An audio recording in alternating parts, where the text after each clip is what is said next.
असादुद्दीन ओवैसी जी।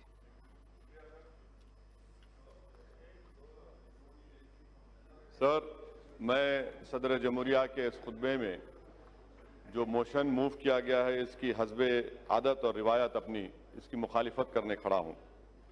Sir, मौजूदा वतन अजीज के जो माहौल है, जो पुराशूब दौर है, उस पर किसी एक शायर ने बड़ा खूब कहा। उसमें पहले मिसरे में तरमीम करके कहना चाहूंगा कि हुक्मरान हो गए बहरे और अंधे लोग, हुक्मरान हो गए बहरे और अंधे लोग, खाक में मिल गए नगीने लोग, हर मुहिब्बे वतन जलील हुआ, रात का फासला तवील हुआ, आमिरों के गीत जो गाते रहे वही नामोदाद पाते रहे, रहजनों ने रहजनी की थी, रहबरों ने भी क्या कमी की थी।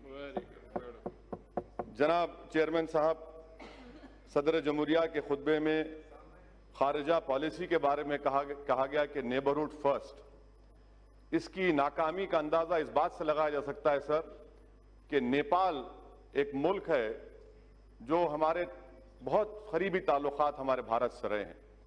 आज नेपाल नरेंद्र मोदी की सरकार को कह रहा है कि मिस्टर मोदी, अगर आप चाहें तो हम आपको और पाकिस्तान को बिठाकर बात करा देते हैं इंटरलॉक्यूटर बनकर।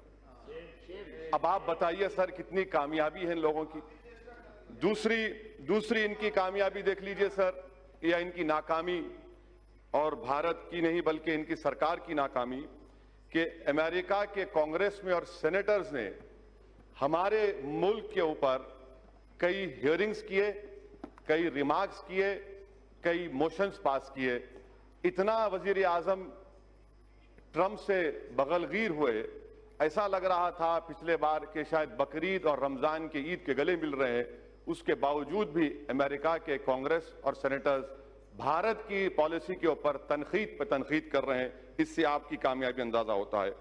तीसरी बात सर, यूरोपियन पार्लियामेंट में भारत के खिलाफ रेजोल्यूशन मूव हो गया। ये आपकी कामयाबी या नाकामी आप खुद अंदाजा लगा लीजिए। सर, कश्मीर की पॉलिसी, बड़ा अफसोस होता है सर, और मैं समझता हूं कि इस ऐवान की तौहीन भी हुकूमत कर रही है कि गोरी चमड़ी के डिप्लोमेट्स को लेकर कश्मीर को लेकर जाते हैं, मगर भारत के अवाम ने जिसको मुंतखब किया उनको नहीं ली जाती। आखिर क्यों डरते हैं आप इन डिप्लोमेट से, इन फॉरेन कंट्रीज से? क्यों उनकी खुशामद कर रहे हैं? क्यों उनके पैरों पर गिरकर आप बता रहे हैं चलिए कश्मीर, और हम जाना चाहते तो नहीं जा सकते? ये आपकी और एक खारिजा पॉलिसी की नाकामी। सर, और एक मिसाल दे रहा हूं सर, एफएटीएफ में जापान जो हमारा मुल्क दोस्त रहा, उसने पाकिस्तान के हक में वोट दे दिया, अमेरिका दे दिया। अब पाकिस्तान पे से एफएटीएफ खत्म हो जाएगा, वो ग्रे लिस्ट से निकल जाएंगे। ये इनकी खारिजा पॉलिसी रही सर। अफगानिस्तान में तालिबान आ रहा है, अमेरिका कह रहा है कि छाबार पोर्ट में भारत नहीं बना सकता पोर्ट। कल तालिबान वहां पर आएगा तो हम क्या करेंगे फिर? आपके पास इसका कोई अंदाजा नहीं है। अच्छा सर, अब आप आ जाइए, हज सब्सिडी को निकाला गया था, 700 करोड़ की सब्सिडी निकाले। मैंने खुद कहा था, कहां गए वो पैसे? 700 करोड़ में आपने कितने मुस्लिम महिलाओं के लिए स्कूल खोले? 0, 0।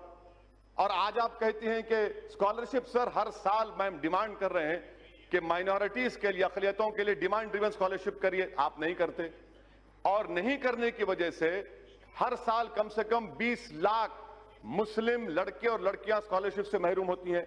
अच्छा सर, आप देख लीजिए, जो पैसे दिए गए थे 2018 और 19 में, उसमें से आपने 170 करोड़ रुपए खत्म दिए ही नहीं। 19-20 में आपने नवंबर तक सिर्फ 27% पैसे रिलीज किए, और फिर आप बड़ी बड़ी बातें करते। हुनर हाट का जिक्र सदर जमहूरिया ने किया, इसमें भी झूठ सर। झूठ का अंदाजा लगाइए कि खुद गवर्नमेंट का मैंने आरटीआई एप्लीकेशन डाला जिसमें कहा गया कि 2018-19 में खाली 12,000 के करीब आर्टिजन्स को, 1,227 आर्टिजन्स को हुनर हाट में ट्रेनिंग दी गई। आप कहते हैं हजारों, ये आरटीआई का एप्लीकेशन है। सर, तीसरी जो अहम बात मैं आपके सामने जिक्र करना चाह रहा था कि theory of separation of powers, ये हमारे हर जमहूरियत के लिए बुनियाद होती है, मगर 5.5 साल में तो थ्योरी ऑफ सेपरेशन पावर्स की धज्जियां नहीं बल्कि उसको निस्तो नाबूद कर दिया गया। कोई चीज आजाद नहीं है आज। थ्योरी ऑफ सेपरेशन पावर्स खत्म होकर सेंट्रलाइजेशन ऑफ पावर्स बन चुका है। यहां पर एक ही शख्स के हाथ में पूरा पावर आ चुका है। जो सेपरेशन ऑफ पावर्स में अदलिया थी, लेजिस्लेचर, एग्जीक्यूटिव, अब लगता है कि एक ही फर्द में ये तमाम चीजें समा जा चुकी हैं जो हमारी जमहूरियत के लिए बहुत बड़ा खतरा साबित हो रहा है। सर, चौथी बात सर जिसका जिक्र मैं आपके सामने करना चाह रहा हूं कि सरकार बार बार कहती है कि और सिटीजन अमेंडमेंट एक्ट, सर इस पार्लियामेंट की तारीख में ये पहला कानून बनाया गया जिसमें मजहब का नाम लेकर हिंदू, मुसलमान, बौद्ध, ईसाई, पारसी, कभी 70 साल में इस तरह का कोई कानून नहीं बना इस पार्लियामेंट में। वो भी बदनुमा दाग का एजाज आपको हासिल है कि आपने मजहब के नाम पर कानून बनाया। सर, एनपीआर एनआरसी के बारे में आज एक सवाल के जवाब में हुकूमत ने कहा कि till now there is no decision NRC has taken. Sir, ये टिल नाउ का मतलब क्या है? सर, ये टिल नाउ का मतलब क्या है? आज और कल होगा ना, कल होगा, परसों होगा नहीं, उसमें लिखा है अभी तक। अभी तक, कभी तक कभी नहीं लिखा हुआ है ना सर, अभी तक, टिल नाउ। सर अब आप देखिए सर, मैं आपके जरिए से गवर्नमेंट को कह रहा हूं, जी यस सर, मैं थम्स अप हूं, आप शेक्सपियर पढ़े हैं मुझे मालूम, और मैं आपको कह रहा हूं कि अभी सर मैं अभी हलवा और पूहा खा के आऊं इसलिए अच्छा बोल रहा हूं। हाँ, तो सर ये एनपीआर और एनआरसी का मैं जिम्मेदारी के साथ अर्ज कर रहा हूं। प्रधानमंत्री जब जवाब देंगे, बल्कि मैं प्रधानमंत्री को जरा हिम्मत करके कह रहा हूं, आपको चैलेंज कर रहा हूं प्रधानमंत्री को, आप ये बता दीजिए कि एनपीआर एनआरसी क्या एक सिक्के के दो रुख नहीं है? क्या एनपीआर और एनआरसी सिटीजनशिप अमेंडमेंट एक्ट के रूल्स में नहीं है 14A के तहत? अगर एनपीआर होगा तो एनआरसी होगा, इसीलिए आपने 3,900 करोड़ रुपए एनपीआर को दिए। और एनपीआर, सर सुन लीजिए, एनपीआर के सर इन तमाम से पूछिए कि 2003 के रूल्स में कितने मर्तबा नेशनल पॉपुलेशन रजिस्टर लिखा गया है, कितने मर्तबा national register of Indian citizen लिखा गया है, इनको पता ही नहीं है। सर, मैं आपके सामने कह रहा हूं कि एनपीआर होगा तो एनआरसी होगा, क्योंकि सेंसस अलग है, सेंसस अलग है, एनपीआर अलग है। आप एनपीआर जब करेंगे और उसमें 8 सवालात क्यों डाल रहे हैं आप, नए सवालात? क्या एनआरसी नहीं करेंगे? अच्छा, ये और एक चांस, ये जवाब दे प्रधानमंत्री। दूसरी बात सुनिए, दूसरी बात, आप बोलना चाह रहे तो मैं बैठ जाऊं, आप बोलिए ना सर। सिटीजनशिप अमेंडमेंट, प्रधानमंत्री कहते हैं ये नागरिकता देता लेता नहीं है, ये देता भी और लेता भी है। उसकी मिसाल क्या है? आसाम। क्या आसाम में 5 लाख मुसलमान के नाम नहीं आए, वो बंगाली जबान बोलते? आसाम में 5 लाख बंगाली जबान बोले हिंदू हैं, आप बंगाली हिंदू को सिटीजनशिप देना चाहते हैं, आसाम के 5 लाख मुसलमानों को नहीं देना चाहते? क्या आसाम के असेंबली में आपने नहीं कहा, आपकी सरकार ने, सिटीजन अमेंडमेंट एक्ट ये है, एनपीआर होगा? नहीं, घुसपैठी नहीं, घुसपैठियों का बाप हूं। सर सुनिए, एनपीआर होगा तो एनआरसी होगा।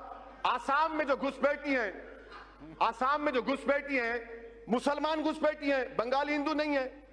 सर मैं खत्म कर रहा हूं 2 मिनट में सर। ये तो एनपीआर एनआरसी में कोई फर्क नहीं है सर, एनपीआर एनआरसी एक ही है सर।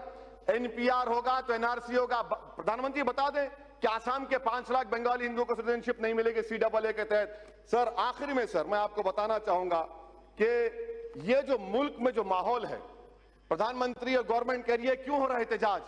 प्रधानमंत्री ने खुद कहा था कि मैं मुस्लिम महिलाओं का भाई हूं। आज मुस्लिम महिला उनके खिलाफ खड़ी है तो भाई को नाराजगी क्यों हो रही है, एहतजाज क्यों हो रहा है? सर ये जो लड़ाई है ना सर, ये हमारे वजूद और बका की लड़ाई है। अगर हम इसमें नाकाम हो जाते हैं तो हम खत्म हो जाएंगे। इसीलिए हम कह रहे हैं कि आप कैटेगोरिकली खड़े रहिए और खड़े रहकर कहिए, मौजूदा वतन में जो माहौल है सर, ऐसा माहौल है कि 1933 का जर्मनी का माहौल है, 1938 का जर्मनी का माहौल है, 1948 का 38 का मुसोलिनी का माहौल है। आज हर जगह पर अब सिर्फ बाकी क्या रह गया मालूम सर? बाकी हिटलर ने भी इन्हें सेंसस किया था, उसके बाद यहूदियों को गैस का चैम्बर में डाल दिया। मुसोलिनी ने भी 1938 में सेंसस किया था, उसके बाद पूरी जायदाद रोमा और यहूदियों की छीन ली। अब वही हाल यहां पर होने वाला है मुसलमानों के साथ, वही हाल होने वाला है सर, वही हाल करने वाले हैं। इनका मकसद ही वही है, इनका मकसद वो खत्म कर रहा हूं सर। मैं खत्म कर रहा हूं सर। और दिल्ली में क्या हो रहा है? इतने पावरफुल होम मिनिस्टर है, 3-3 गोलियां चलती हैं। ये लॉ एंड ऑर्डर है आपका। कैपिटल ऑफ द कंट्री में सर, कैपिटल सर खत्म करो, 1 minute last. Capital of the country में 3-3 गोलियां चलती हैं। गोली मारो देश के गद्दारों को, मारो मुझे। कहां मारते? मारो, बताओ, मारो मुझे। हिम्मत है तुमको, मारो मुझे, मैं मरने तैयार हूं। सर ये बुज़दिल हैं, ये संविधान को खत्म करना चाहते हैं, भारत को हिटलर और मुसलिनी का मुल्क बनाना चाहते हैं, इसलिए मैं इसकी मुखालिफत करता हूं सर। Thank you sir.